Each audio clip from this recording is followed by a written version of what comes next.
नाबालिका दुष्कर्मकारी को 20 वर्ष कारादंडादेश जाजपुर स्वतंत्र पक्ष कोर्ट शुणाई दंडादेश। धर्म झील को 5 मास गर्भवती करथिला अभियुक्त दिव्यांग धर्म बापा।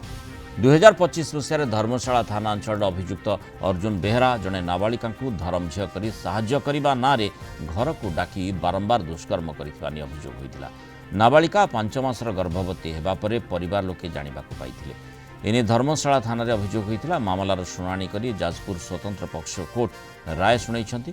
20 वर्ष सश्रम कारादंडादेश सह 20,000 टंका जोरिमाना निर्देश देइछन्ति। जोरिमाना अनादाय 24 मास अधिक कारादंडादेश सह पीड़िता 2 लाख टंकार क्षतिपूरण प्रदान करने को आईन सेवा प्राधिकरण को मध्य निर्देश देइछन्ति विचारपति।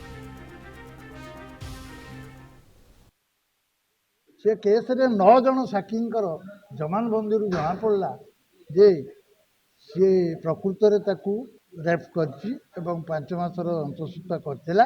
64(2)(m) रे 20 वर्ष सश्रम कारादंड कले एवं 20,000 टंका फाइन देले कले जे से झील को दवा जदि नदेव ताले अधिका 2 वर्ष जेल भोग पड़े।